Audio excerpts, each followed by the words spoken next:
Assalamualaikum warahmatullahi wabarakatuh. Oke, bertemu lagi di channel Agus Kunjung ya.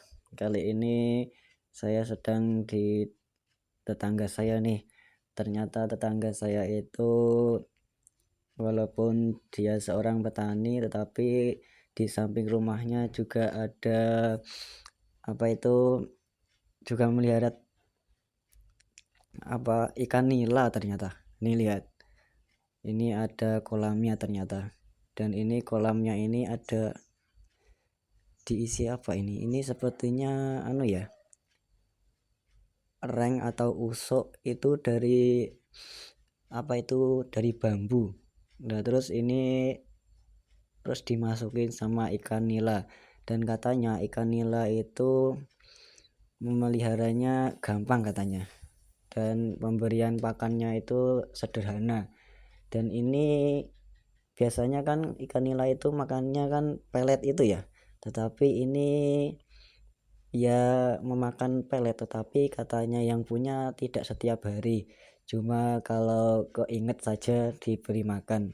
Dan ini katanya makanan setiap harinya itu loh teman-teman, daun pepaya itu loh. Nah, ternyata ikan nila ini ternyata loh, suka sekali sama itu daun pepaya itu, dan katanya itu juga obat juga untuk ikan-ikan. Nah, tetangga di sebelah saya itu ternyata juga ada ini kolam seperti ini. Nah, itu dimasukinnya bukan ikan nila tetapi ikan lele, dan setiap harinya itu beliau tidak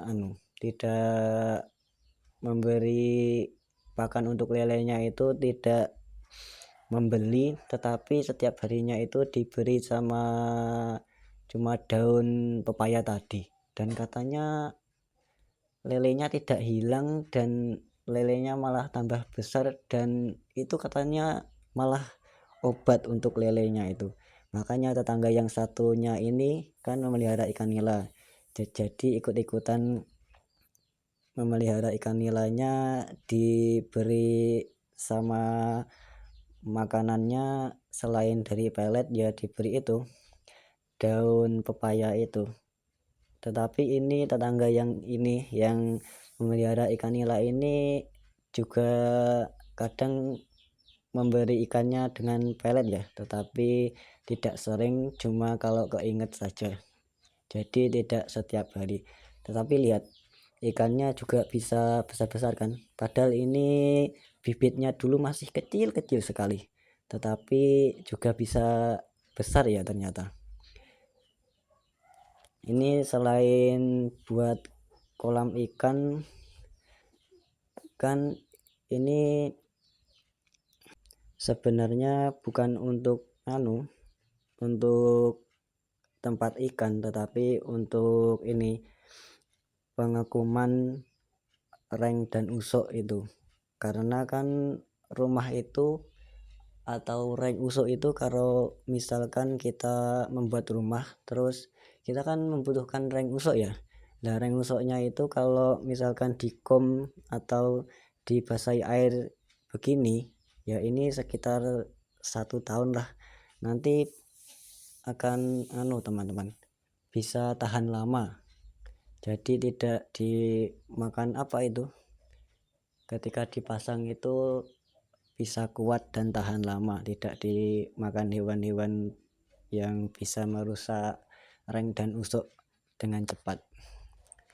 Jadi ini tetangga saya ini termasuk memelihara ikannya ini untuk sampingan ya, padahal memelihara ikan nila itu sebenarnya ada yang fokus ya melihara ikan nila, tetapi ada juga yang melihara ikan nila itu sebagai sampingan.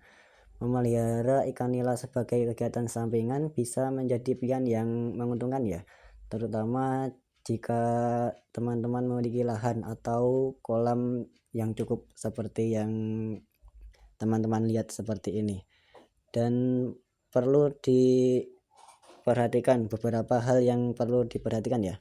Yang pertama itu, kalau misalkan kalian ingin usaha ikan nila sebagai sampingan, kalian harus mempersiapkan modal dan kolam atau wadahnya. Ikan nila bisa dipelihara dalam kolam tanah, misalnya seperti ini, kalian lihat. Terus kolam terpal atau wadah yang lebih modern seperti sistem aquaponik. Kemudian teman-teman juga perlu mencari bibit ikan. Teman-teman perlu membeli bibit ikan nila yang sehat ya dan berkualitas. Biasanya bibit bisa diperoleh dari pembenihan atau peternakan ikan ya. Kemudian soal pakan, kalau tetangga saya ini pemberian pakannya biasanya pelet, juga memberi pelet tetapi tidak setiap hari karena juga diseling dengan tadi daun pepaya tadi. Kalau kalian usaha sampingan khusus untuk ikan nila, kalian harus beri pakan. Ikan nila membutuhkan pakan yang bergizi. Teman-teman bisa membeli pakan ikan komersial atau membuat pakan buatan dari bahan organik. Kemudian selanjutnya perawatan dan pemeliharaan ya.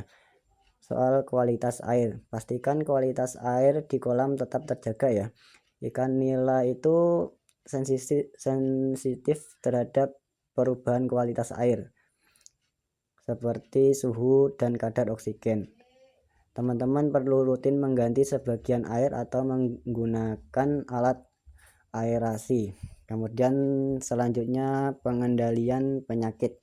Penyakit ikan nila bisa menjadi masalah, jadi penting untuk memantau kondisi ikan nila dan air secara rutin ya. Gunakan obat atau langkah pencegahan seperti menjaga kebersihan kolam. Kemudian jika teman-teman itu usaha sampingannya itu untuk dijual, teman-teman juga harus memperhatikan soal pemasaran dan penjualan. Pasar, ikan nila memiliki permintaan yang stabil di pasar. Anda atau teman-teman bisa menjual ikan nila ke pasar tradisional, restoran, atau bahkan membakukan ikan untuk dijual di pasar modern.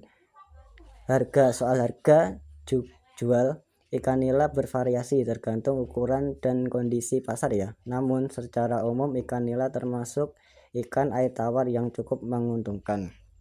Kemudian keuntungan dan risiko. Keuntungan, ikan nila tumbuh cepat dengan waktu panen sekitar 5-6 bulan dari bibit. Ini memungkinkan teman-teman untuk mendapatkan hasil yang cepat. Untuk resiko, selain penyakit dan masalah kualitas air, fluktuasi harga pasar juga bisa mempengaruhi keuntungan. Dengan perencanaan yang matang, memelihara ikan nila bisa menjadi kegiatan sampingan yang menguntungkan dengan potensi pendapatan yang baik ya. Teman-teman juga bisa mengembangkan usaha ini secara bertahap sesuai dengan pengalaman dan hasil yang didapatkan. Oke, jadi itu ya sedikit informasi dari saya tentang ikan nila yang dipelihara tetangga saya dan juga cara memelihara ikan nila itu sebagai kegiatan yang sampingan, misalkan Anda sebagai petani dan lain sebagainya. Oke, jadi itu saja sedikit informasi dari saya. Jangan lupa like, comment, subscribe-nya. Jangan lupa juga nyalakan lonceng notifikasinya agar kalian tidak ketinggalan berita terupdate dari saya. Terima kasih. Wassalamualaikum warahmatullahi wabarakatuh.